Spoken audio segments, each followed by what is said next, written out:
Nice and tidy.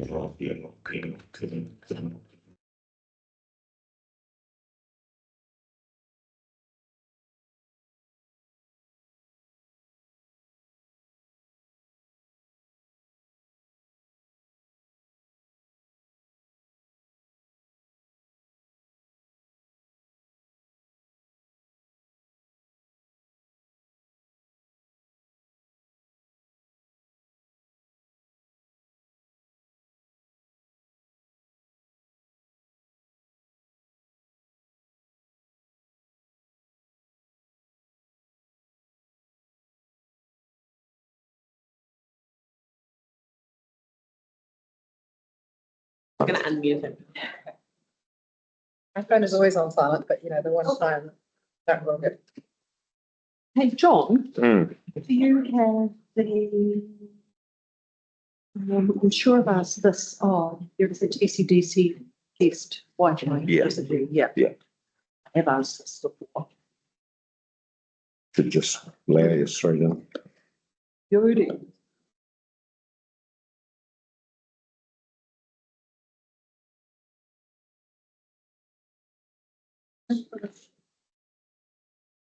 One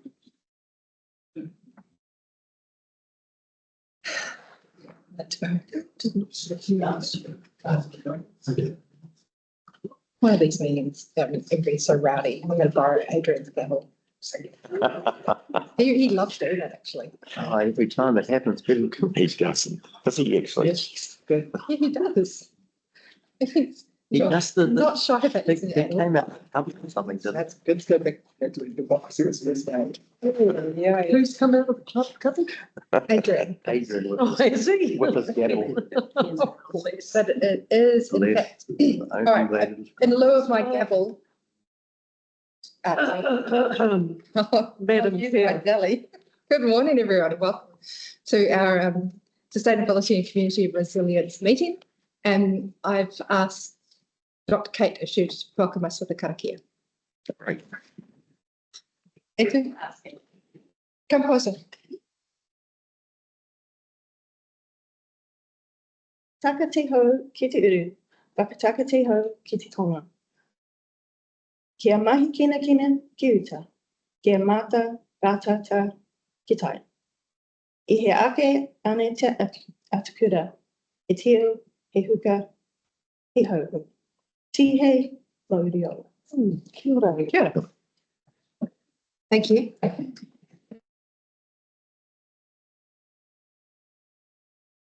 And it's a great pleasure to be here in Coromandel. It's really lovely that the committee is able to travel, and so I want to just thank you to everybody who's made the time to come, and I appreciate that it is slightly different coming to a different workplace, so thank you for the flexibility of our staff to enable that. I don't believe we have any apologies. We've got a full committee. Rebecca, you're online. Can you hear us okay? We've got to assume that she can. Yes, I can. Sorry. Yes. Good morning. Good morning. Good morning. And I believe we have 3 speakers in public forum, so we'll move on to that. And the first on my list is Kate Jones.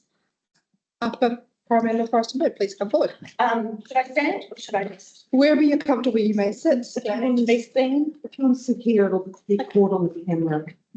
You're not feeling like you're at the principal's office. Thanks everyone, thanks for listening today. Dawn, you've already heard what I'm going to say. I don't mind hearing it again.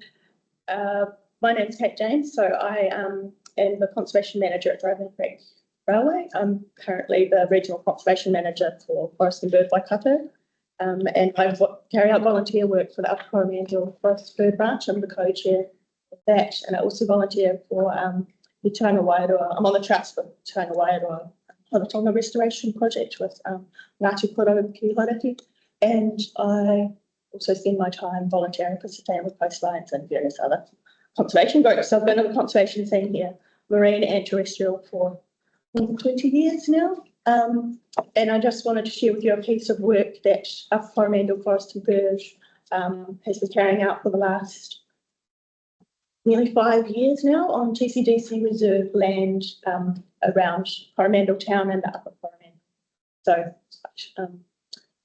all to do with looking after the special significance ecologically, socially and culturally for our remnant forests on TCDC reserve land.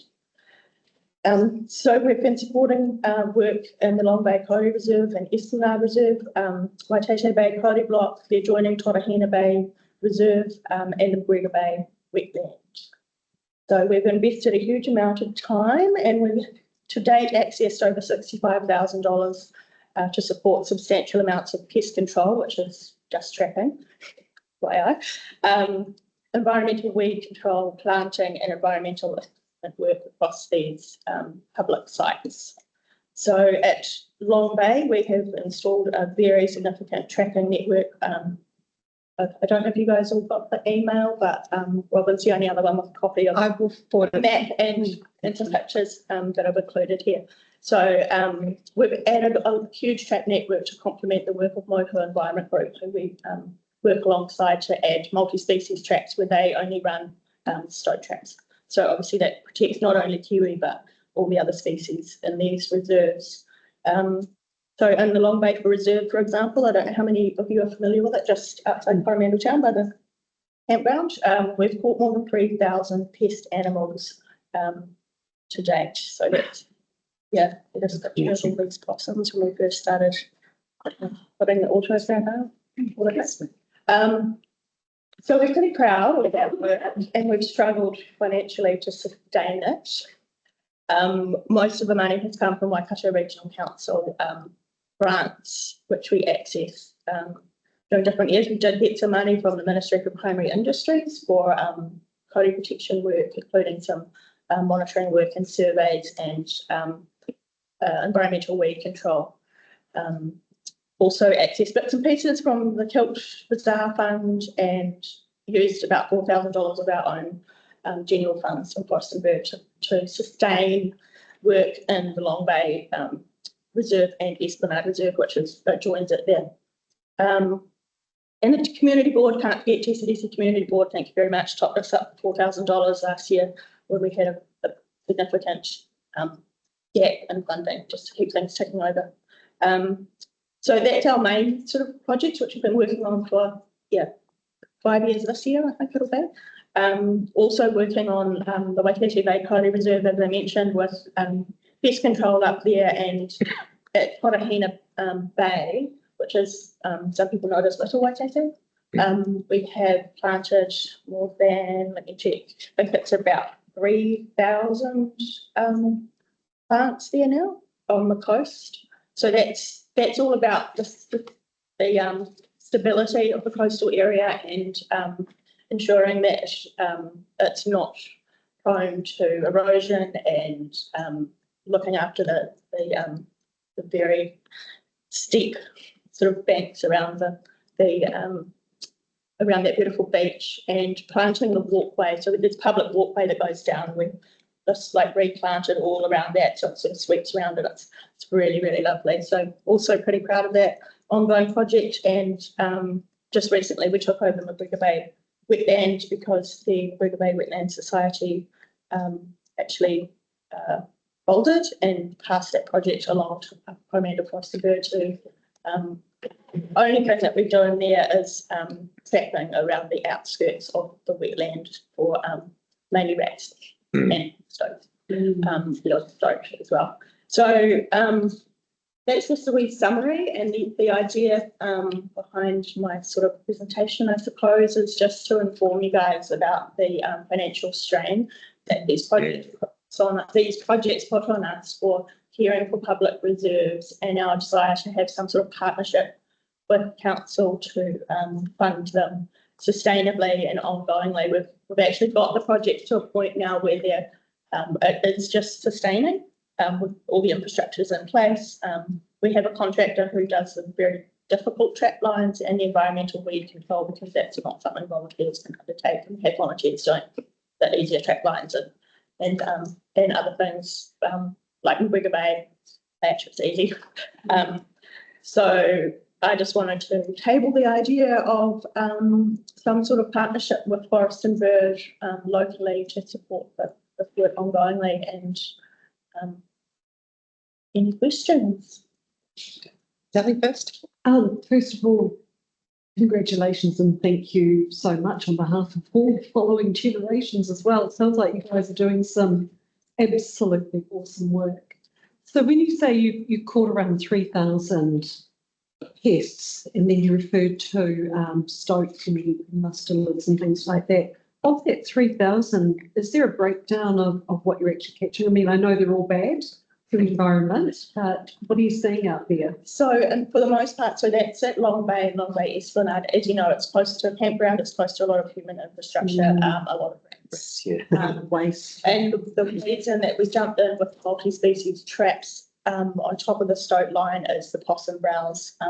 It's remnant coastal broadleaf forest. It's very tasty to possums, and they literally piled up under the automatic traps once we installed them. So those are little gas canister ones that reload themselves and you can get multiple kills. Yeah. Yeah, so we use also those ones sort of in the lower areas, and we have the 6 monthly the 8220s, which have to be serviced every 6 months, in the very back of the reserve where you get the migration in songs as well. So I mean that's a number for 5 years, and it's I do have breakdowns when we follow everything on.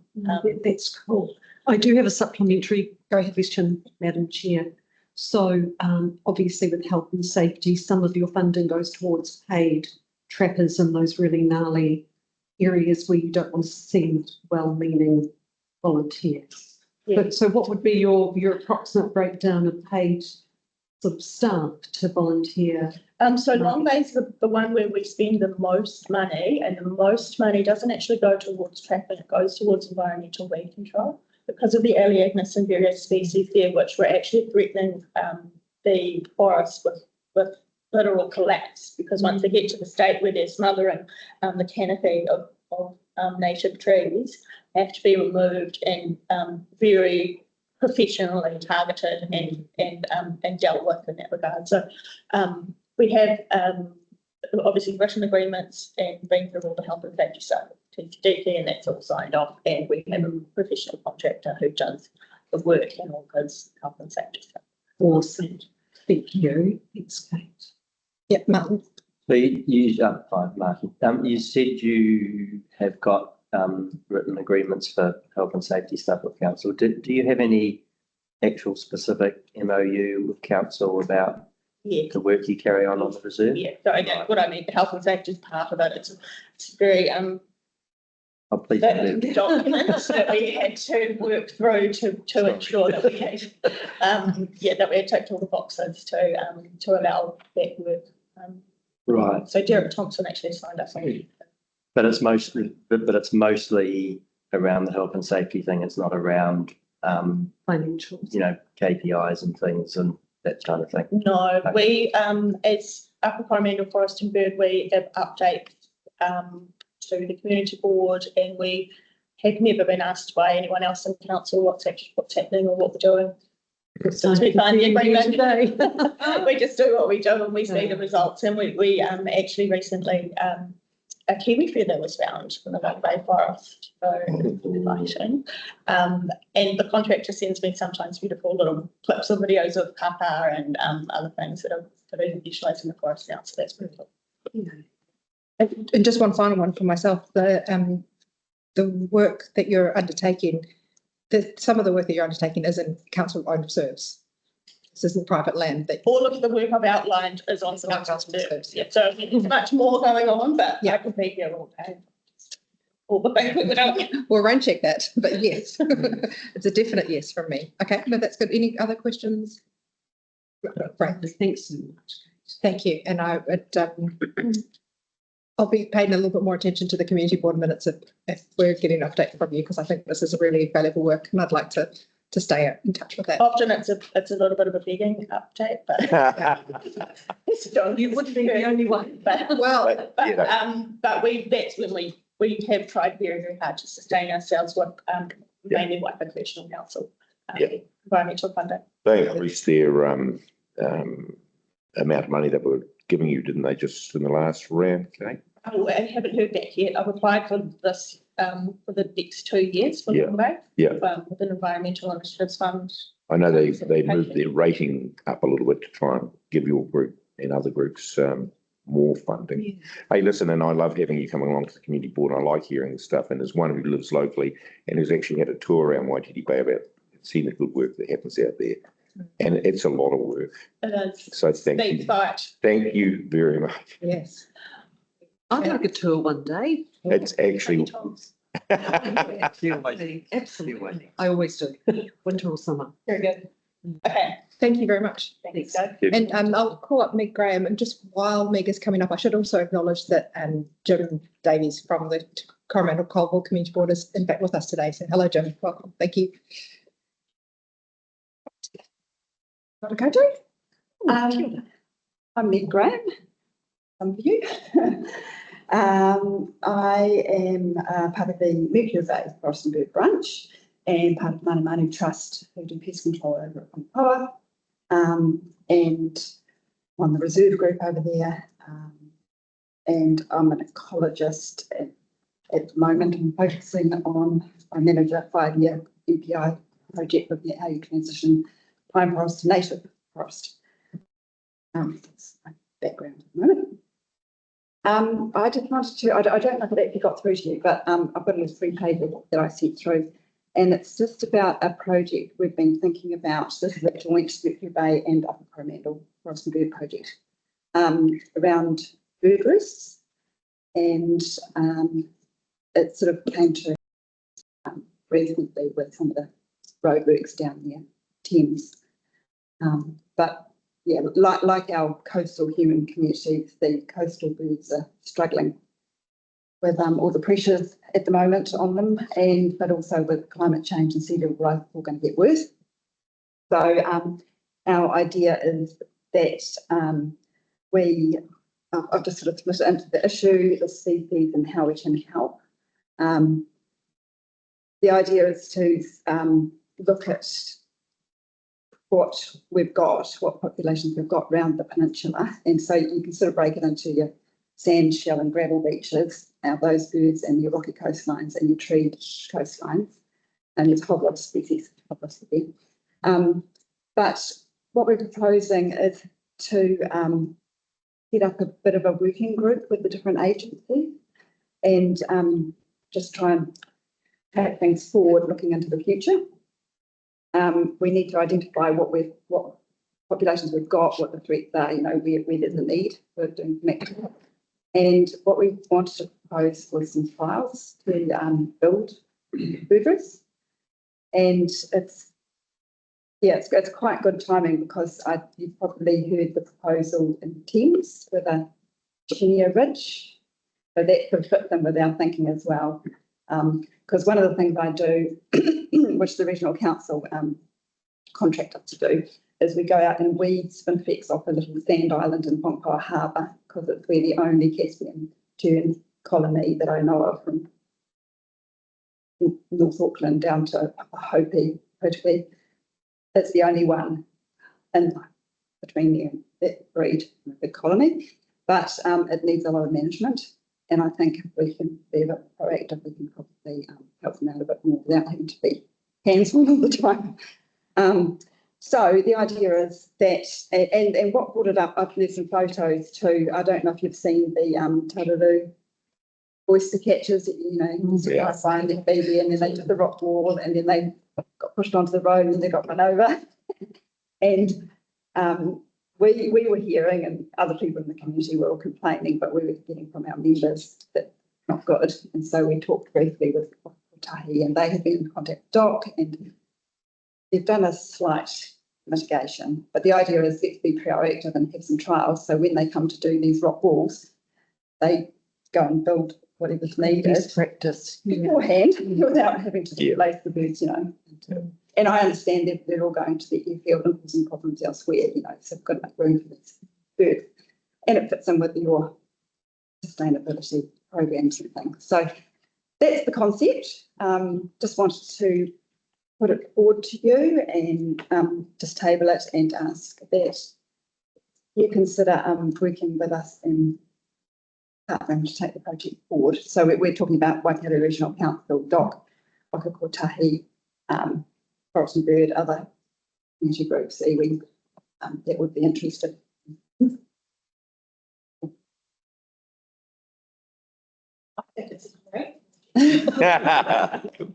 Yeah, you do. Yeah. Okay, Deli. Full of questions this morning, and nice to see you. Really interested about the spinifex because, you know, we're madly planting spinifex everywhere. So what's the problem with this guy that doesn't like the spinifex? So it's a Shenia Island in Ongapawa Harbour. Yeah. They're quite a mobile sort of ecosystem, and it's very healthy and sort of it's going for it. But it covers the only open sandy beach, okay. and they need open sandy beach. Oh, So I have to. I'm planting for one, you know, on the main beach, and then I'm putting it back in this one. Oh, So, thank you. Yeah, but you can make, you know, hard sort of platforms out of oyster shell, and there's all sorts of things we can try in different areas around the peninsula. Amazing. Any other questions? No, I think that's good. Thank you very much. And we'll see what we can do to add that to the work program to have that conversation. So thank you. Great. It sounds, yes, it sounds right up our alley. Thank you. Oh, yes. Yes, you may. Thank you. I want a buffalo. Yeah, perfect. Eddie, please come up. And Hey, Patty, yeah. Hi. Conservationists this morning. Yeah. Yeah, good. Our It's good. favourite kind of people. Yeah. Not enough, but There we are. we need more of them. Morning, everyone. I'm Paddy Stewart. For those that don't know me, I do work in the forest around there and sort of stuff. Went down to school here. I'm here today with a different role, family role, to introduce you to the Coromandel Wharf jetty users group. So it's a bunch of jetties down there, and there's been different incarnations of this group, but basically you've got the mob down there, and there's a whole bunch of about 15 private jetties on there, and they're folks, build them, own them, they get resource consent, it's managed through the regional council. I'll just get on. So there's a range of marine activities there. So you've got your recreational sort of people down at the shallow end, through to commercial folks down where the water is deeper. It's administered by the Waikato Regional Council. In the past, the ferry, the users, the jetty had paid fees to the district council. It went on for about 20 years. And of course, it's used for other marine users, especially with the fuel at the end of it. And this activity, it generates millions of dollars worth of activity. And I'm saying here that the folks I've talked with have asked me to say to you in terms of our introduction that it's in alignment with current government regional development policy. So why I'm here, and I'm not looking for answers this morning, but folks are interested about a plan. We're looking at the whole resilience thing, a coastal adaptations pathway for Coromandel Wharf Road. And so the conversation, not alarmist or anything like that, but it also includes the plan that was developed by these folks here, a consultancy company, and one of the options includes with coastal inundation includes a future option to demolish the wharf. And so the jetty users are feeling, I'm not asking you folks to sort this out now, the jetty users are feeling a bit uninformed about that, so I'm not amplifying that. And so, and then in terms of what's happening with the sustainability and resilience consultation process, again, a lot of these folks don't pay a lot of attention to the information that comes out. But there's been quite a lot of consultation with other groups. And basically why I've come here, I've been tasked to come down here and make ourselves known and ask that we can be included in any consultation.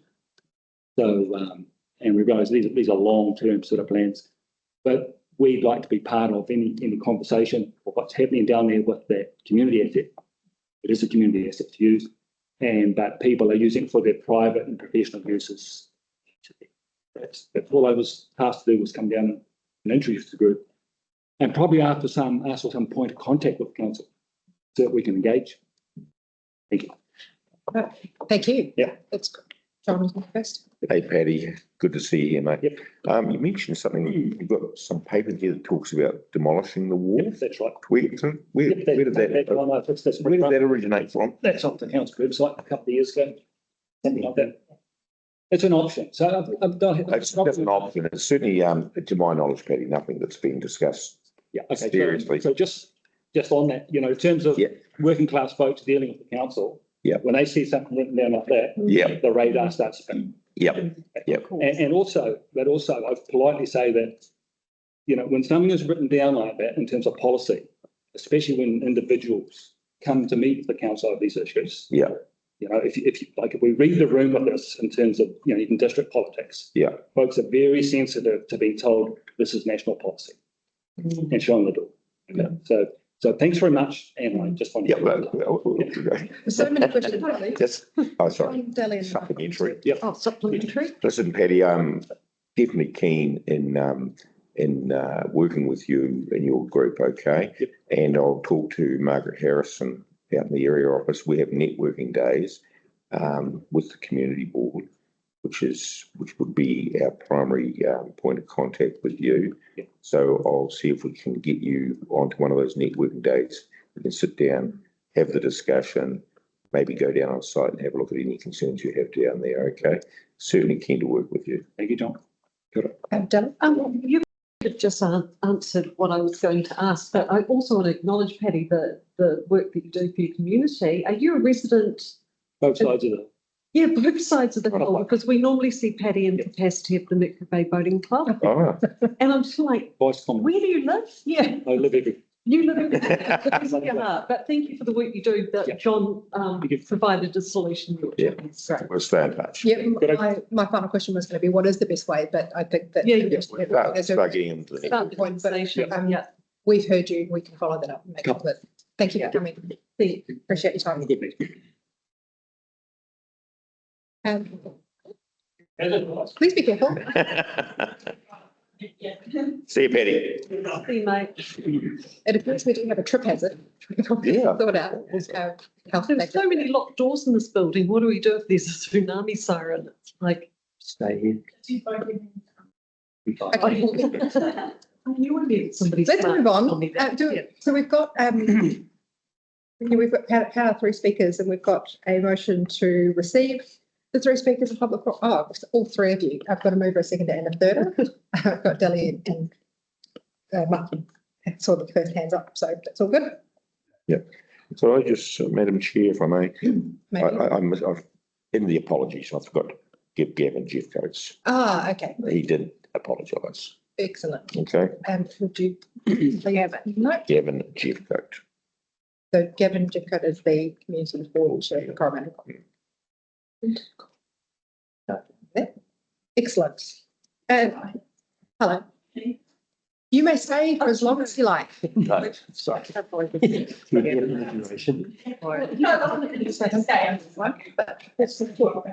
we need a mover? Someone has to stay to open the door. Okay. Oh, we've got more people coming in. Oh, check it out. So Ah. Hello, Lynn. we are going to see you today. Cool. Sorry, late, but Oh, you just missed the best bits. The best bit was public safety. Committee, back to members, if you want to ask. Lynn, do you want to sit with us at the table, or are you happy? I'll happily sit here if that's fine. Fine. Okay, thank you very much. Where's my Gavin? Oh. We have time schedule, people. Oh, good. If things are trucking along really close to where we should be, so that's perfect. Just item 1.4, anything not on the agenda that we need to add? So should we just vote about accepting the public forum? I think we've got a mover and a seconder. You're quite right, yes. So we've got a mover, which is Deli. We've got a seconder, which is Councillor Robley. All those in favour? Aye. Thank you for keeping me honest. Aye. Oh, Any items not on the agenda? I haven't heard of any. Nobody wants to raise anything. Perfect. Any conflicts of interest? No. Again, I haven't heard of any. Nothing to raise here. Perfect. Minutes of confirmation. I assume that somebody's read those. I assume that you've all read them. Johnson, happy to move them. Got a seconder, Martin. Anything to raise? They look like a pretty good record, so. Perfect. All those in favour? Right. Aye. Say it with a bit more gusto, people. No, Aye. Thank you very Aye, aye, Captain. So let's start as we mean to continue. Great. This is a fantastic. It is a report. good report. Yes. So we've got item 2.1, understanding our district workforce, to which I need Jessica to the table, please. I've also got a presentation. Oh, it's a presentation. Wait. Come up. No, that's all good. While that's all happening, I'll just welcome you. I think we all know you. It's Jessica Black. What is your title? Economic Development Advisor. Excellent. Can I be the first one to say great report? Well read. Thank you very much. I've already suggested it to a few people that I know out there in the public land to read this. So hopefully that will be downloaded and read by them soon. So you've got a presentation that's. Yeah, thank you. I suppose the first thing that I will say is the reason for being this report came out of the back of recovery work. So there has been a Coromandel roads focused, particularly looking at workforce. And when I first started with council in November, they were looking for someone to write a report. So that's cool, I can do that. Crunch some numbers. So this has been brought together with other stakeholders as part of that workforce recovery group. And they both MB, NSD, I've got MPI on here, but I'm not sure about that. Ministry of Education, DPMC, Te Whenakōkiri, Te Korowai, Whakaputahi. Apologies if I'm missing anyone. And this is the findings from that report. So the main reason was just to build a shared understanding of our current workforce. So to provide some insights. It was posed as a bit of a baseline.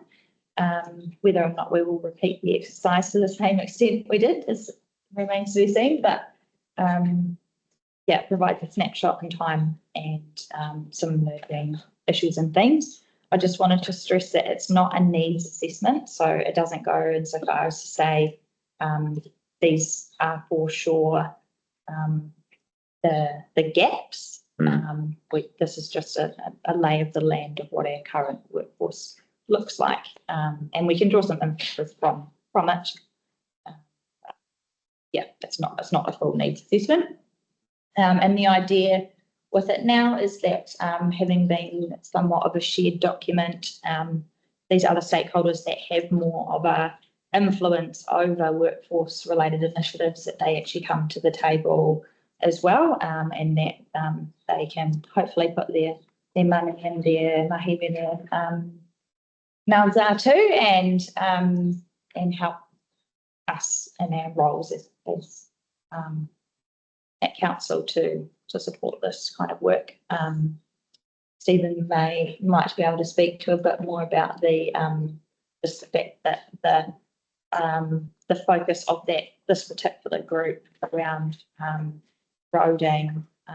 We're still waiting to hear about the amount of work that can happen in our district for roading resilience, and so the tie between potential workforce initiatives to those sorts of projects remains the same. So that's the context for why, and hopefully the what next. And here's a presentation of the actual findings of the report.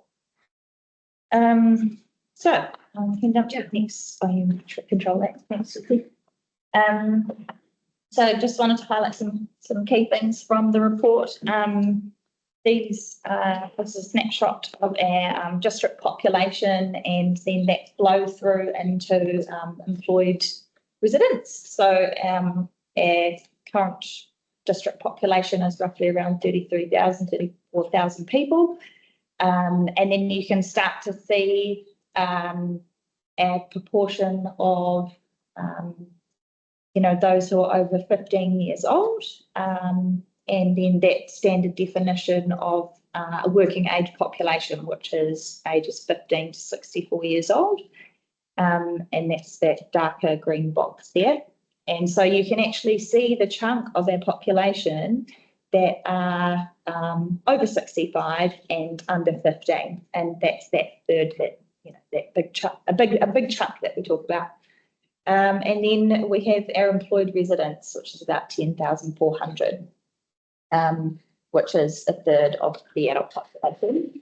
You'll note that the district filled jobs are higher than employed residents, and that's just a function of stats, but also the fact that we actually, particularly Thames, there are quite a few people that live outside the district but commute into it, and we can see that in our kind of commuter statistics as well. So jobs filled is a function of jobs that are filled by those stats, whereas employed residents is a view from who's actually employed. And those jobs might be, one person could fill two jobs, you work two part-time jobs as well. Those employed statistics, it reflects roughly the ethnicity of our population. And we can see the features of our population also stem through into what the numbers that are employed to. We've made an estimate that actually there are some people that do continue to work over 65, and we know that just anecdotally as well, and small numbers, but there's about 1,200 people that we think are in the district. That's roughly 10% of our workforce. So, yeah, that's all. Oh, well, any, I suppose, questions throughout are perfectly fine. So, is that how you want to? Well, it's up to you if you want to take questions as we go happy. at the end. Okay. Any questions at this point? No? Okay.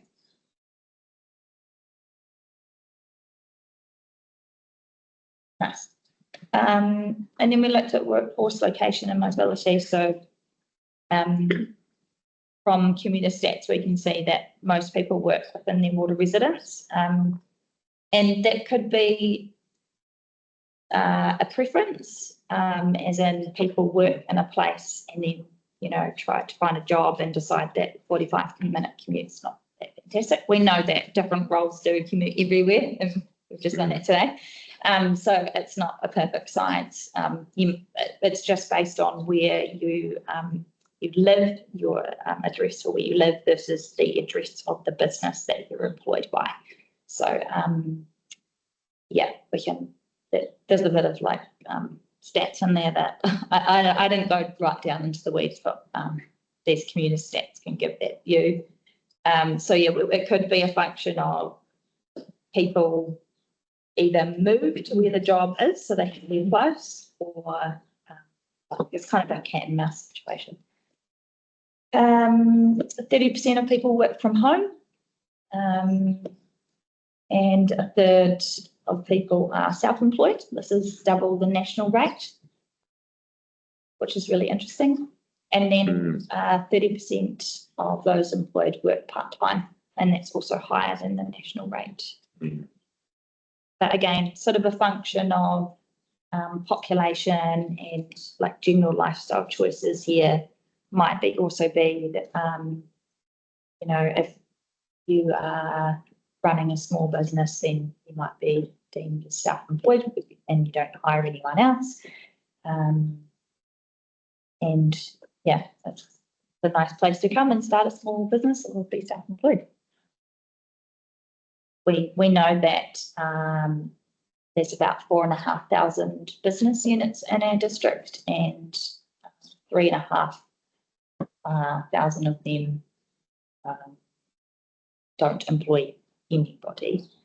So they might, on the odd occasion, employ contractors, or they might be, I suppose, by definition, self-employed, but they don't hire anyone else. So there are only a very small number of very big businesses in a district, and that factors into some of these statistics.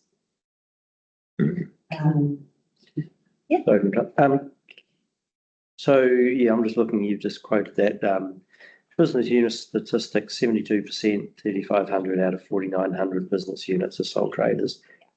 What's that like compared to the national average? Is that I'm not higher? entirely sure. I need to go back and look at that to see if it Right? But it didn't sort of stand out as being. It's not uncommon for, like, there are a lot of small to medium enterprises in New Zealand. I guess it would not be uncommon for communities or like different type of community in New Zealand. Yeah. Like the economies that matter, small businesses. Yeah, The high number of self-employed is. yeah, And I guess potentially that self-employed could be anything from someone who's, got a house and they're making some pottery out the back, through to someone doing IT support from home, through to someone in an actual small shop. yes, Right. yeah, I think, That yeah, I think they do. There are, for those business unit sets in particular as well, there is a specific threshold to be classified as a business. Oh, so potentially there may be significantly more than that 4,900. There could, you could have like a small pottery business, but you make less than $30,000 a year, so you're not actually, you don't go on any sort of stats radar. Okay. Yeah. Okay. Yeah, that's always a weird one, like the stats on it, but yeah. I mean, one of the things that I have really appreciated about the report is the quality of the footnotes. Tell you how those things worked out, because as somebody whose background is not in this area, some of it I think, how do they know that? And then you've told us exactly how you know that, putting the footnotes in. So it's a real, it's a really good thing for the report. Thank you. Thank you. Yeah, I've read many reports in the past where I've been frustrated because I like to know how they made it, and because I'm always like, that just doesn't seem right. And even rereading this report many times, there's something actually, even when you just mentioned about the sole trader language, I was thinking, that's like technically not correct, but you have to catch yourself because you can do that for days and days over. But if there are any queries on it, please do let me know, because we want it to be as factually correct as possible. We do work with small numbers, so it's quite hard, particularly when you're making some of those estimates around the not working, and those definitions and the language that we use there, to be quite careful. So yeah, please flag anything that you see. I know many people have read it as well, but they'll be coming from their different lenses, so it's all really valuable to have that feedback. So the only other point I wanted to make on this one, which I mentioned before, was around the those who come to the district to work versus those who leave. So like a very, very, very small percent, like 1% of our resident workers can be outside the district for their work, but there is about 4 times that commute in, and that's mostly depends on. Rika, I believe you have your hand up. So we can't see your, so you might just type up if you've got a question. No, it's okay. I just couldn't, when Mitch was speaking, I couldn't hear what he was saying, but I think I've got the gist of it. So it's okay. Just wanted everyone to be mindful about that speaker in the middle of the room. Thank you. Good point. Well made. Yeah. I have to lean over the table. Yeah, you have to join us. What to add. Go to the next one.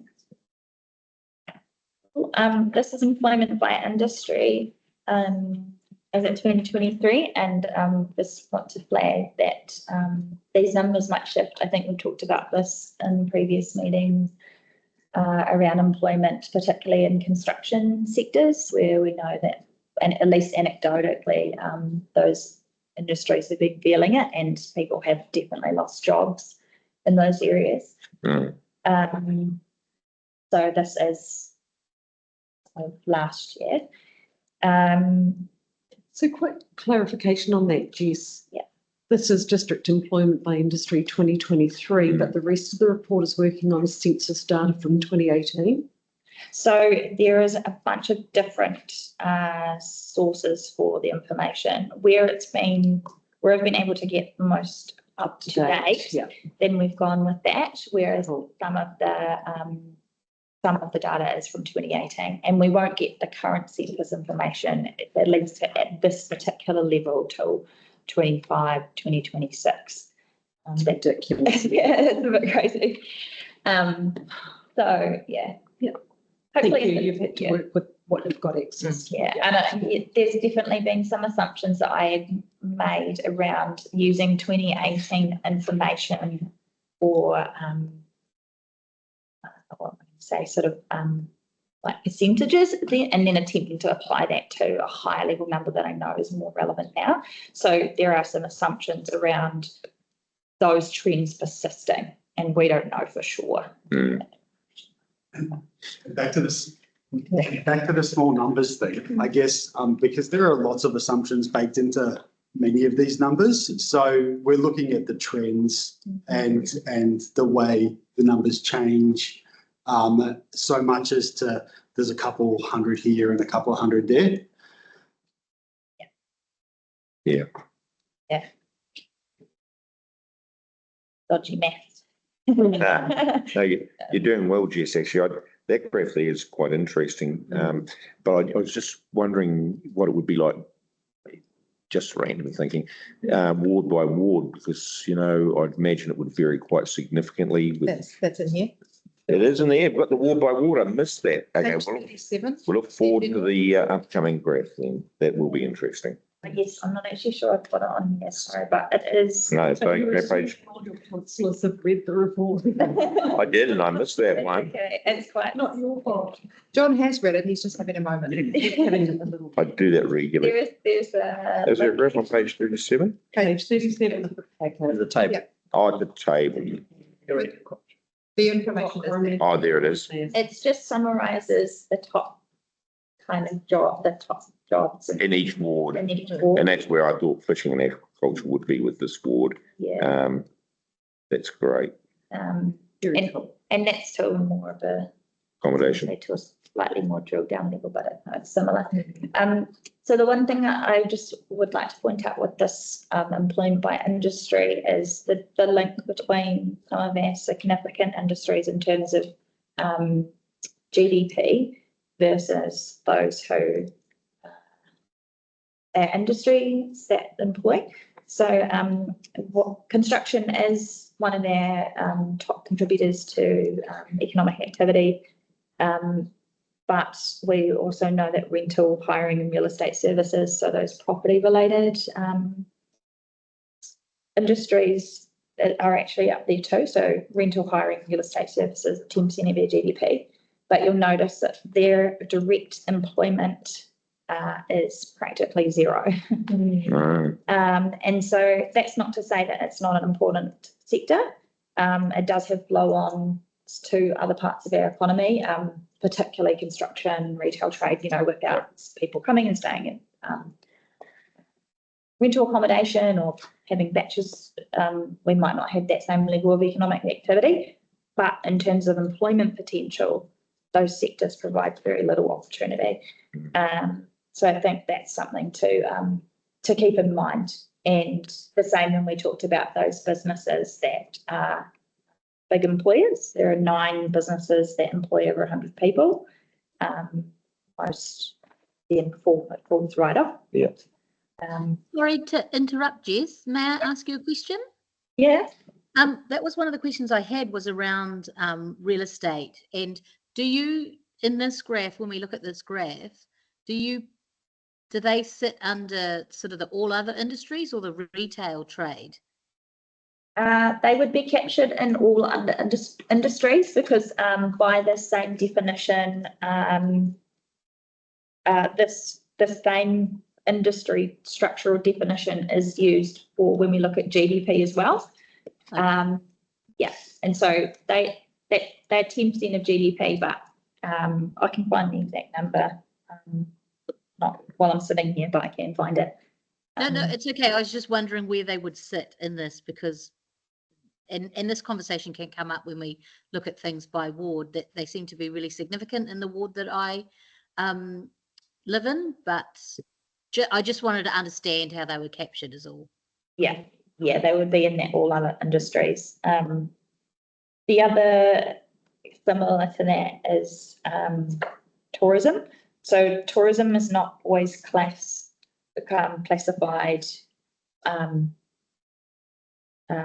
as its own separate industry, because it's accumulation of these other, retail, trade, accommodation. And so when you take a different segment of this and you capture just tourism, we know that there are 2,000 people employed in the tourism sector, which is roughly 15% of jobs in the district. And those include, retail, arts and recreation, transport, accommodation, food, and tourism is about 9% of the district's TDs. So Jess, that would be something that our RTO would have to have accurate data on. Yes, Just thinking of places like Whitianga and Whangamata, that's quite a significant aspect of who we are and sort of the identity of those two wards. Yeah, definitely. Yeah, we talk to Destination Hona Environmental about these kind of things too. Cool. They have pending information that they share with us and vice versa. Yep.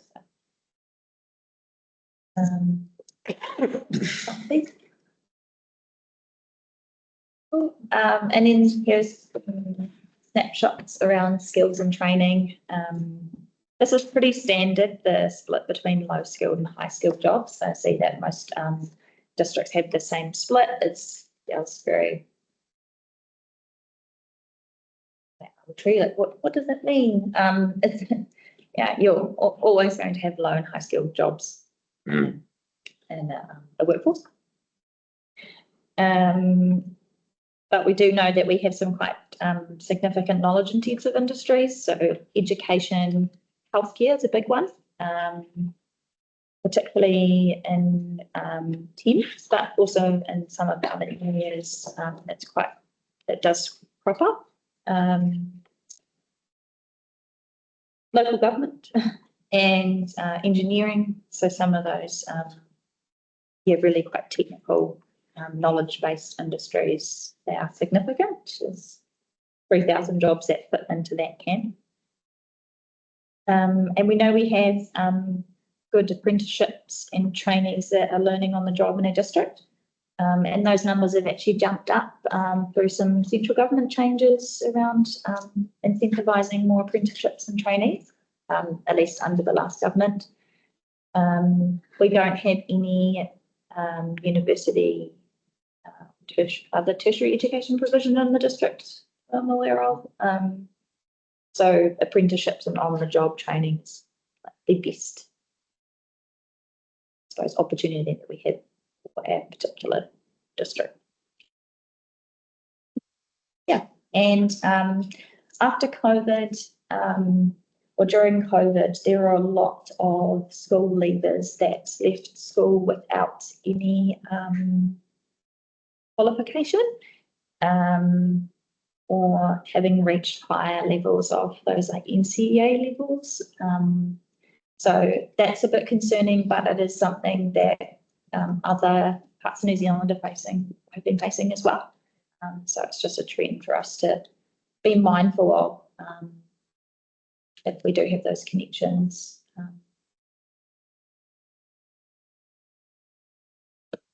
If I may, this slide sort of leads on to the biggest question that I had, because this is fantastic work. And as I said, I've already suggested a couple of people read it, and I'll be promoting it more widely than that.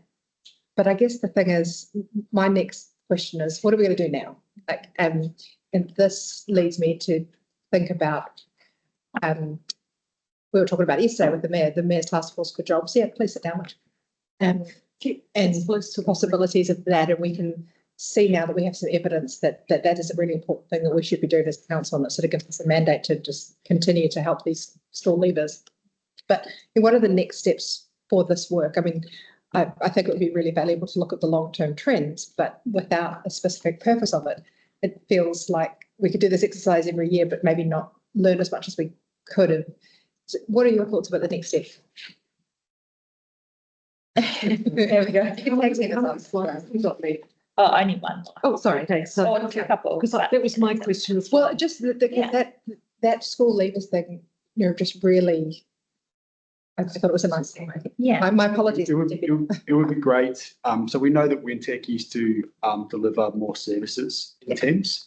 They had a program that had, I was told, about 230 FTE equivalent students that utilised that service in the past, and that's virtually vanished. And so a document like this can be used to support and advocate for attracting more tertiary type products for people to train and learn.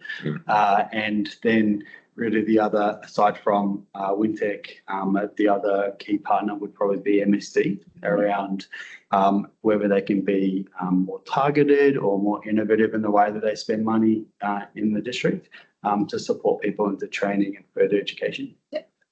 Okay, cool. Thank you. That would be, we know, like, other than the NTFJ, Men's Task Force for Jobs work, we are actually also meeting with MSD.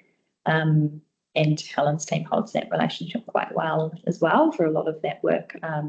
So we're hoping that, this kind of report again can just read some of that, and that we can have more influence over. They have obviously have specific outcomes that they are after, and programs that are possibly already designed and come from the big MSD kind of bubble. But any local influence that we can have to shape that is important. I want to continue that conversation after your last slide. Okay. Thank you. Cool. Well, there's, I think actually there's two, but the next one is really explanatory. So this is just to say, future workforce just based on our population projections and things like that.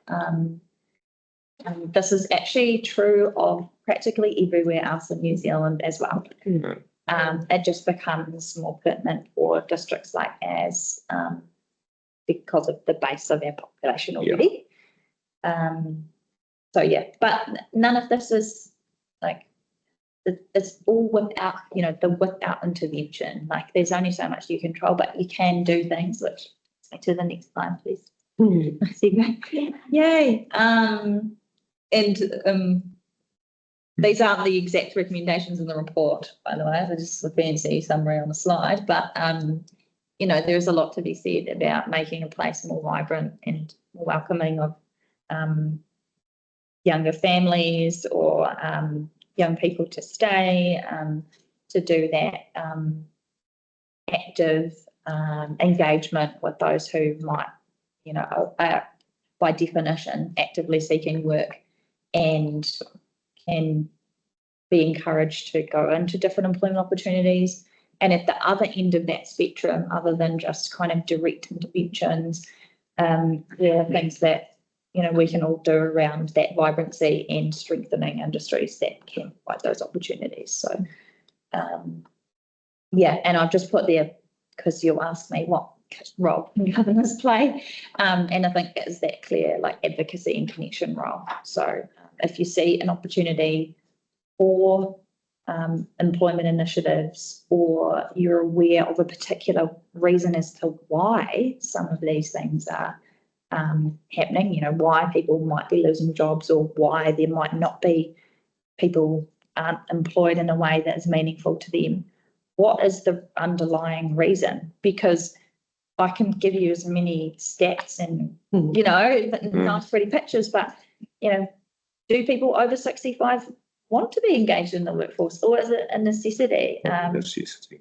How do we make sure that we are welcoming as a district and vibrant, so people want to move here? How do we do those other things? How do we make sure there's good part-time or flexible working arrangements? No, if you've got done when you're finished. Well, I just wanted to add to just comments in that really about the long-term trends because some of the stuff takes a long time to change as well. That we again have the oldest average population in the country, and we have an aging workforce, and it means that that trajectory is likely to continue unless we start doing something different about it. And some of the challenges we're having in our communities at the moment around trying to find people to fill jobs when the economy is okay, and trying to find homes for those people who want to come here and work. Those are all the things that are going to be important in the long term for our workforce. Yeah, so I read the report thoroughly and thank you for summarising it in the PowerPoint presentation. Very detailed, very academic sort of pace. And I did get to the end of it and go, what are we going to do with this now? Yeah. Which is a little bit frustrating. And no disrespect to the work that you've done an exemplary job. I'm looking at it and I'm thinking we're dipping our toes into a lot of different agencies' lane, or we're veering into a whole pile of different lanes. If I'm a ratepayer sitting out there in the community, I'm going, this is wonderful, but what does it mean for us on the ground? So I have questions around, and I often rave on about this, as Len knows, interdepartmental connectivity. So what are we doing around housing? Because one of the biggest barriers anywhere, and we've heard very eloquently in this ward from the Manaia community, we can't get the permissions, affordable housing. The agriculture guys that took us out on their barge said we could employ another 100 people if we had houses to put them in. So there's stuff at ground level that we need to be doing now. I appreciate we need long-term trends. Whitianga, for example, so Eastern Seaboard, lots of wealthy people, quite different to the West Coast in many ways, lots of wealthy people retiring into our rohe, into our community, who are going to need serving, they're going to need carers. You know what a caregiver gets when they work at a home or an aged care facility, they get 3/4 of bugger all, can't afford to live in the district. So I think there is some really big stuff right at ground level right now, planning department, policy change, making it easier. We had a conversation around granny flats. How do we get the accommodation for the workforce so that we can then get people to come live there? Manaia, for example, they were saying a lot of their young people want to come and raise their children in John's ward. They can't afford to do that. So there's a bit of chicken and egg. This is great. It's giving me a really good overview of the trends, but where are the actions? I'd like to invite our Chief Executive. Yeah, hand up. Come. Cool. We can't hear you from back there, so you have to come closer. Come up here, Ali. Well, they can't hear you. Yeah. Only a couple of quick comments. So this kind of information does underpin the whole organisation and all of the functions that we carry out. This information underpins it. So spatial planning, really, really important, but not just spatial planning, implementation of spatial planning. Yes. So implementation. Local government's really good at, and I talk generally, we're really good at creating strategies that then sit on the shelf. That actually, where the rubber hits the road with the implementation, that's the really, really important part that we actually follow through and budget and follow through in those actions.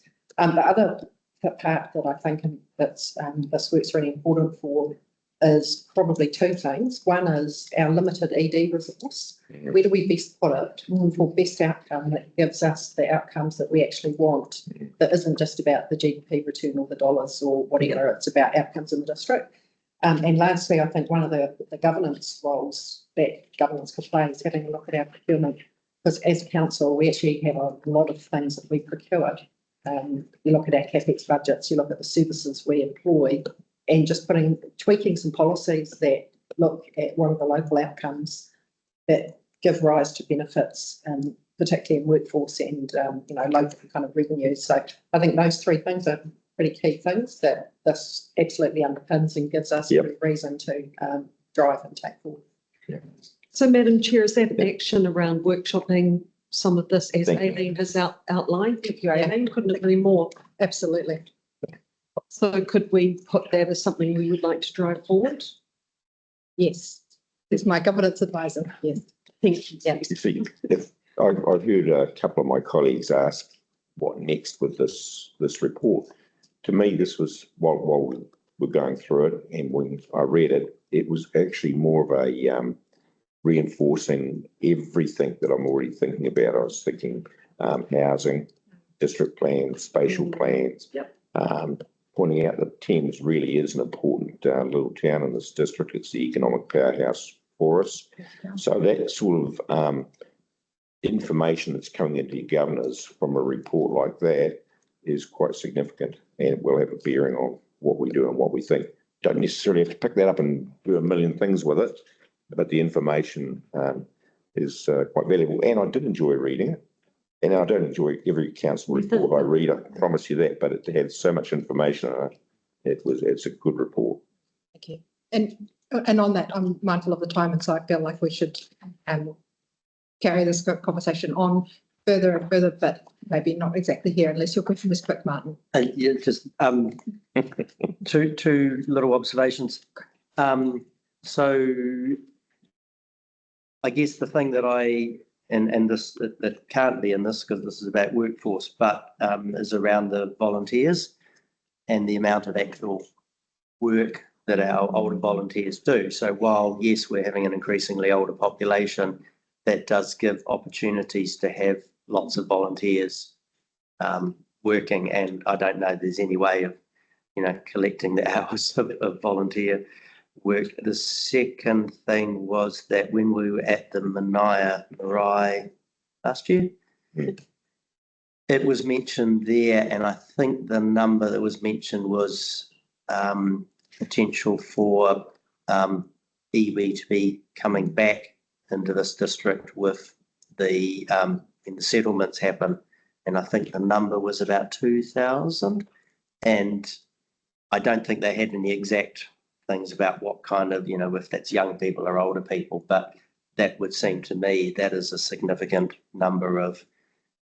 people coming back into the community. So it's a very hard thing to factor into a report, but yeah, just observe those volunteers and potentially iwi coming home. Thank you. On that note, I'm going to move from the chair that we received the report. Resolution 1 and 2 that we received it and received the attachments. Well, I've got a second there. It is a great piece of work. Absolutely fantastic. The questions we all got. Yes. Like I said, I think we're going to have this conversation over, but we've got to move on. We've got a second there. All those in favour? Aye. Carried. Thank you. Sounds like everybody said anything. But we kept to keep you, Jess, because the next report is also you, economic development update. Oh, yeah. Which we Also sharing. Thanks. And I take it as being read. You may think it has been read. Thank you. Very. Yes, I did. Did you enjoy this one as well? I don't think there was anything particular to highlight other than, the spending information is just reflective of what we see. Most summers between summer and winter spending that from summer to winter comes by a quarter essentially. So we're in that base. That none of that is unusual. It's good to see obviously spending is better than last year. Cool. What does that really mean? I suppose that's something that we always need to ask ourselves. Is that good? And then the other things we mentioned were the tracks and trails work, the events funds is open. Can I ask a question about that, Madam Chair? Go ahead. Lots of applications for events, We have, because there's 2 funds sitting there. yeah, I've just noticed we have Kirsten online. Kirsten, are you able to talk to the events funds? You can hear us, you're still on mute. Hi there. So the events, the TCDC Events Fund opened on the 1st of August. To date, I have not received any applications. However, I have had quite a few queries about it. So I'm hoping there'll be some really good applications come through. The regional event fund, which is managed by Destination Hauraki Coromandel, there's about 10 applications in for that one. That's of course our district and Hauraki. So we've got a meeting next week to go over all those applications. We will start grading them and going through the application process. So there is quite a few new ones popping up, which is great to see. So yes, I've got a report that'll go to your October meeting with with the applicants and the grading the grading for them. So you'll get to make a decision then. Perfect, Kirsten. Of course, there's would there be an overlap? That one with our RTOs, whole district and Hauraki. I wonder if some people have gone that direction, maybe don't know if they miss out there. Do they know about the TCDC district fund? Yep. So we've been out publicly with our fund. There is a rule with the regional event fund that if they have received council funding, they're not able to apply for the regional event fund, and vice versa. We're trying to spread the funds as far and wide as we can. So yeah, I think that there's the regional event fund actually seems to have lots of smaller type events, perhaps that might be sort of led by business associations and things. So it's been interesting to see some new things coming through there. Cool, thanks, Kirsten. No probs. Any other questions for Jess and Mitch about this report? No. No? Good. And I do note that normally it's a very substantial, but that we're out of cycle with the metrics. So it's, you gave us other interesting readings, so thank you very much. Does anybody want to move that we receive this? Okay, thank you, Deli. Thank you, Martin. All those in favour? Aye. Thank you both. Thank you. Right. Cheers, guys. We now have item 2.3. Welcome, Stephen. Recovery plan update.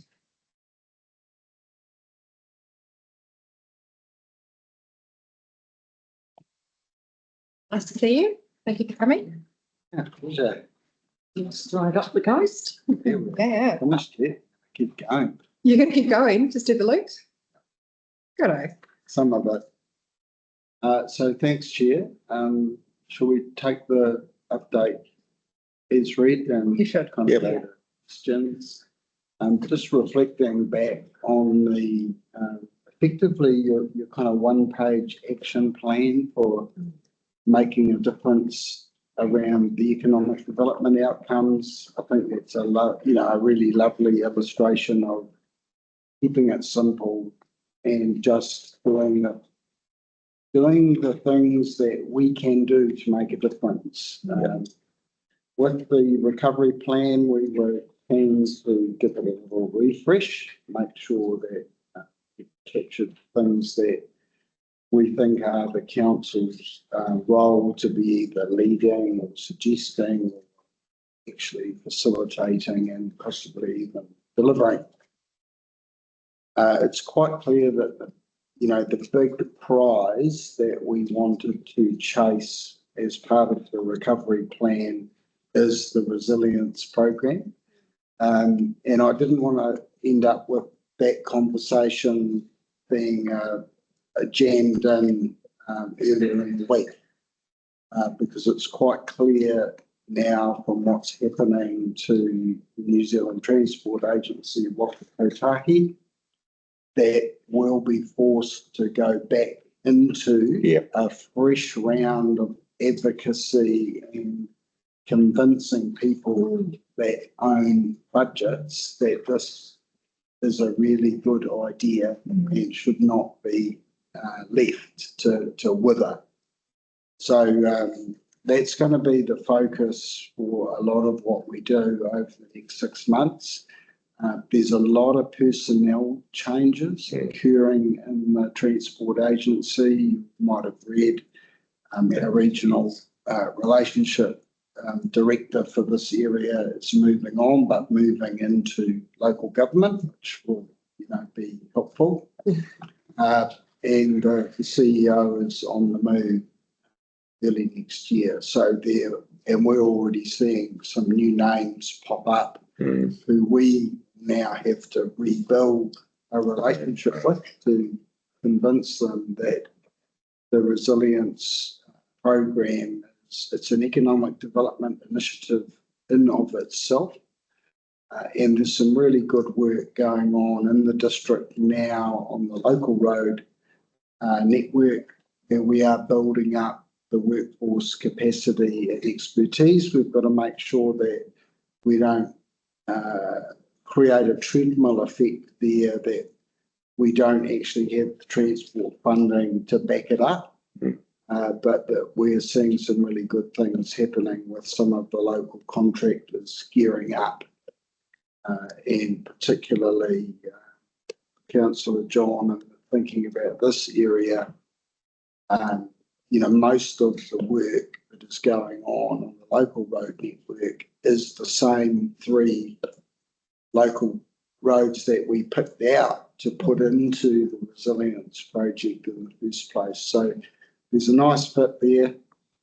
As Jess and Mitch mentioned before, we've got workforce development as one of the key recovery plan actions, and we will continue to sort of nurture the ideas about what we can do to contribute to that resilience program getting established and then becoming part of the District Council's business as usual. Yeah. So, quick question from me. This document, you've stressed the whole way through the document that the recovery plan has been a collaborative document. It's had input from a lot of different stakeholders. It's a living document. It's been updated all the time. Does that really help us and put us in good stead when we come to re-establish those relationships? And, a good thing? Yeah, I think it has been a good thing, and I think if you look at the fact that we've just been put into the finalists of one of the category of awards for best council around, and earlier in the week someone produced an evaluation of who had the best LTP in this region, and bingo, TCDC was awarded that accolade. So what we've been doing around the civil defence emergency management preparedness effort, that I think our staff that are working on that they all know all those people, but they might not have had an occasion to work together so closely on a really important shift in community capability. That's what's happened with the cases that have been set up, over 30 across the district, and we've just been getting to understand a bit more of what PowerCo are finally getting on with in this district, and it's major, and they have talked about it for a very long time. But I think having the council putting in front of people the importance of being more resilient is gathering a bigger group of participants and supporters than we would if we had been doing it just in splendid isolation. Great. Well said. Yes, very well said. Just one quick thing. Look, I'd like to thank you, Stephen, and Aileen, because she's here, and the Mayor for the amazing amount of work that went into the roading resilience effort. Okay, we were looking so good there for a while, so good, and then looks like the war's not over, and you've got another couple of battles to come up. But I'm sure that you'll build new relationships with the man that's replacing the new CEO at All Woman. Thank you. It's replacing the new CEO. The Karakia new CEO. But what I was going to say was the one thing, because it's all about roading up here in this little ward, it's pretty bloody important to us. We have probably the most metal on the district, on the peninsula. How's the FAR funding looking Stephen, have we got a result on the FAR funding? Do we know where we're sitting with that? I think we're okay. We've been allocated more. We weren't allocated as much funding as we asked for, but we had an allocation that is bigger than it has been in the past. So the pothole fund is going to deliver, and it's hard not to giggles, isn't it? Yeah. About the pothole fund. But the pothole fund does allow for some quite significant local road improvement by dealing with drainage issues and water table issues that are connected to the road corridor. Okay. And you know, for those of you driving, particularly if you've been driving further down 25 last few weeks, you'll see a lot of the work that's going on state highway in particular is around the water table and how that's handled in heavy rain. And it's not so much thinking about building, you know, wider road carriageways and so on, but actually getting them to function in a very small and more resilient manner.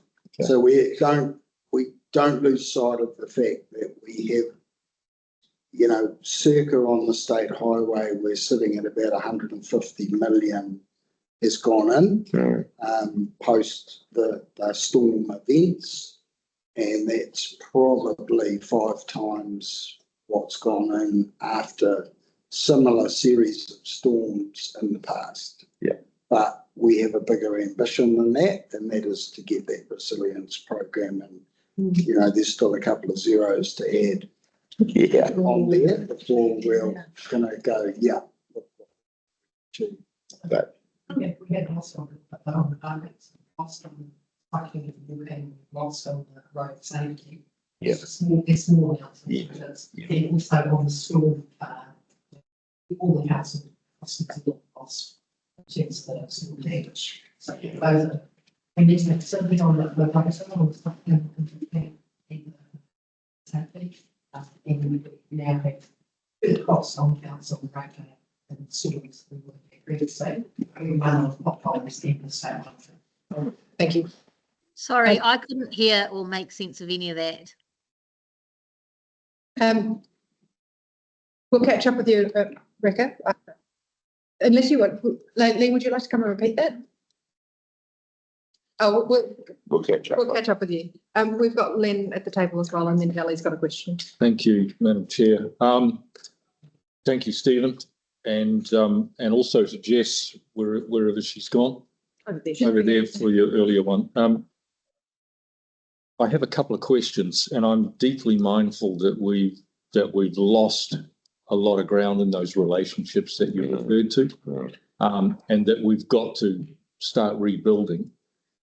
So the questions I've got are, what role can elected members play or continue to play in helping to form and support you in the work that you're doing and Aileen's doing in those relationships? And do we have a plan for that advocacy strategy that you talked about? So is there a support role that myself and John at Regional Land Transport and the wider councillors can play? And what's the best way to do that? Or should we just continue doing what we've been doing in the past? Have you got any thoughts on that? So we thought we would do another round of briefing the community boards in their upcoming September meetings. And I think that the advocacy program that we ran for the Regional Land Transport program this year, I think what we're really saying is we shouldn't have to, but I think we're going to have to do it again. Because we have to mean it. We can't turn up and say that we really want this and it really matters to us, and then when we don't fire as well as we want to, then we just have to go back and we have to do it again. So we've got a little bit of a cheat sheet coming for you to use as elected members, and it's not unlike the idea of taking that one PowerPoint slide And, you know, you just have the ability to drop it into a conversation and force people to think about what really matters. And I think that, you know, that is the job of elected political leaders, and we'll support you to do that. I'm pleased to hear that, because I'm very aware that the community boards presenting directly to the Regional Land Transport was powerful. They're still talking about it. So if you think there's some benefit in continuing that work and from community board level all the way through, then that's fantastic. I would definitely support that. And one other question, the pothole fund, and we've been concerned about losing ground on the FAR and the storm. So we're deeply aware that we started with a pretty big number in the Regional Land Transport Fund and seen most of it evaporate with the new government. The pothole fund, how does that work? How do we apply for that? Is there an allocation? Do we have to apply individually, or is it case by case? How's that work? So there's an allocation, and so what Waka Kotahi are telling the country at the moment is that there is more money for maintenance and operations, and the pothole fund has got a slightly wider definition than that label suggests, and you will see a program of change to those maintenance and operations contracts, both on the state highway network and the local road network. There will be some cost pressure issues that people are going to have to face up to when that happens, because the tier one contractors have been waiting for an opportunity to up the price of doing the job they're likely to be asked to do. So just watch this space. But as CEO Aileen mentioned, some of the FAR rates going down, including storm recovery. That will come to an immediate head when the next storm or cyclone arrives, because the government of the day faced exactly the same challenge as the one that's gone before and before that, and that is there's not enough money to look after these assets properly, and someone's got to decide to do something about that. Thank you, Stephen. That's a help. It's just a good opportunity to remember that we depleted our insurance reserves, but we decided to increase them. That's going to be where we have to get this money from when we have major road damage, if Waka Kotahi are not stepping up. So we did, Councillor, but I'm mindful that it's a long, slow build. It's not. We get to the end. I know it's still not a lot of money. I know it's not. It's not going to see us through. Thank you, Deli. You had a question. Thank you, John. Yeah. Oh, sorry. Yeah. Just having a conversation. In the mess. I got trumped twice. Apologies. It's a great document. And I'm just looking at the next item, which is the social recovery update. And is there a methodology, whether it's highlighting, I know that in the document, things become closed or there's an issue or whatever. Is there some way of highlighting where the changes are, or alternatively doing a one page that just outlines the matrix? Your verbal update's been fantastic. But I was looking through that big document and thinking, what has actually changed here? I can see where something is completed or closed, but that would be quite useful to understand, almost like a track changes or a one pager. I know that's creating work for someone. That's okay. Through you, Chair, and can I just acknowledge Helen Flynn, who I think is on the call now. Helen did the bulk of the refresh for us, and I think rather than the track change version became almost impossible to maintain. The mess of is this completed, is this ongoing, so on. We've kind of completed the third, got a third that are ongoing recovery, and Then we've got the third that have kind of been merged or are being merged into BAU. So the idea is to shrink the recovery plan to such a small plan that it can be reactivated in like future events, or it can actually just quietly morph into something that is new. Helen, do you want to make any comments about the social actions and the idea that we might do a one-pager about what's changed? As Helen knows, I do love an infographic and a photo, and I love a one-pager. So keep up the good work, Helen. Just a comment, because I think what would be useful is what I'm hearing is out of the 81 actions, maybe at the next report we do a one-pager on, any significant shifts of those 81 actions. Absolutely, I've already put it down as an action. Oh, lovely. Thank you, Helen. Appreciate that. Rika, you've got your hand up. Yeah, thank you. I just echo some of Dali's comments, and I guess that action's been collected, but I've really enjoyed this discussion that we've had around roading here. Found it really useful. So thank you. Thanks for the update, Stephen. Yeah. I think that's the end of us grilling you hard. So would anybody like to move that we receive the? I'll move that. Okay, Dali's hand, and I saw John Morrissey. So all those in favour? Aye. Fantastic. Thank you, Stephen. It is always a pleasure. Great. Feels like we're in a good pair of hands. Item 2.4, action schedule. Everybody's read that, I take it? Yep. Yeah. Everybody happy with their actions? Any comments? Any questions? No, just this page, John. No. Yep, we're on page 87. Yep. The agenda. Doesn't look like we have any comment about this. Let's just receive it. Anybody want to receive this? Dali and Martin, thank you. All those in favour? Aye. PT. We're on the group management report. That's you. Thank you, Madam Chair. No worries. I'm rapidly getting up to speed, and probably the only thing I want to talk to on top of the report and taking questions is thanking the team.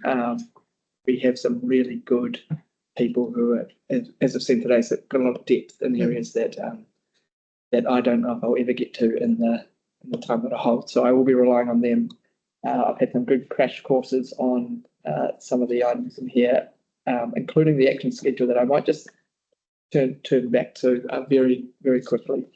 Because one of the things that I have asked the unit managers in particular is just to slow down and be really clear about what our priorities need to be over the next few months. It will be something that I would like to talk to this committee about. The action schedule is something that will drive the organisation, and making sure that the things that you put on there are the things that you want to focus on. Otherwise, it will just become a list of things we never get to. Yes. And in particular, some of those on there, social wellbeing strategies. As an example, we've recently nearly about to fill a role in Helen's area. It's an area that between Helen and Dean would be working on. Obviously, she's going to have another action today about the recovery work, and we have multiple kind of priorities that we're just working on. So we want to keep up to date with you, but making sure that you are directing us in the way that I think it's going to best make the commitment. In terms of the group manager report, my name is to it. We'll change that title for future reference. Here is the DM regulatory and planning. I'm happy to take any questions. I may rely on Mitch and Dean in particular to help if there's something I don't know. So, and I'm quite excited. As you should be. I only had a comment. I saw somewhere in here that there's a Waikato Housing Initiative forum tomorrow, which I believe both the Mayor and Councillor Wadley are attending, so they could report back at due course. Nobody has any questions? With a one page of an infographic. Yeah. I mean, there's a lot in here. I may just add to that and pick up on something that the Chief Executive said coming up here so the team online can hear. I have arranged a quick catch up with Chair Pamela Story. Are you going? I'm no longer able to attend. Okay, so Martin, Yes. Highly likely. Billy, To know about it and Waikato Housing. didn't receive an invite, so Okay, so they've gone to all councillors. might have missed it. So just picking up on that regional, the spatial planning and the regional planning that Waikato Regional Council are committed to, there's an opportunity to have that conversation with the chair. So I know it's short, so I'm sorry, I thought all. I could have missed it in But, the barrage of emails I received. So we can see that. Yeah. So an opportunity there to pick up on that regional spatial planning discussion with the chair of Waikato Regional Council. Okay.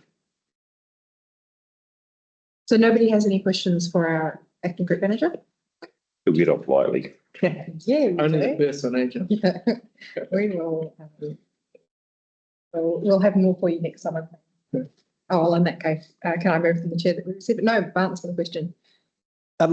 Yeah, there was just around the housing stuff. There was an email. I'm not sure how many people are on the emailing list for the New Zealand Initiative, but they were doing a paper about the revenue sharing for housing, which is the proposal for GST for new builds. So yeah, there are a whole lot of things within housing initiatives going on around the. Would you be able to forward that email to the rest of the committee in case they haven't seen it? Yes. Please. I was ready to receive this, but Mitch has come to the table. Oh, it doesn't refresh. Very perfect. Thank you. So I have moved that we accept the group manager's report. Do I have a seconder? Yes. I have John Morrissey as a seconder. All those in favour? Aye. Aye. 2.6 Chairpersons Report. We do not need to spend very much time on this. I attended a webinar about the Wellbeing Economy Alliance at the end of July, which was extremely valuable. And I don't know if anybody sat down with the report yet, but I highly recommend the report that was written about community wealth building. Seemed when the presenters were talking about this, there were a lot of things that really felt familiar from my background in the Transition Town Network, but some of the other social procurement that we talked about in the recovery. So I highly recommend, and I will even buy you a tea bag should you require me to do so. And that's really all I have to report for that. Because it says invest in a cuppa and a read, and I will. I'll buy you the tea bag for you to report, like a full box if you really want. Completely went here. No, Went past me. Sorry, Madam Chair. That's okay. I'm happy to move. We receive your report. I'll Right. second that. Thank you, John. Thank you, Deli. All those in favour? Aye. Aye. Lovely. Thank you. Well, we've done well. I don't think there's anything else that we need to do except to declare the meeting closed at 11:35. And thank you very much for everybody's attendance and the questions, the comments and the discussion. It's been very valuable use of our time and a very valuable use of committee's time. So thank you. Well, Chair. And we're Thanks, done. guys. Just a question about, I know we've got Rob Corporal, Yes, coming in. we do. Is he going to come in earlier or is he going to have to, because weren't we down to 1 PM or something? Yes. So we've got an hour's break now. We're going out to lunch. And then we've got Dean talking to us about district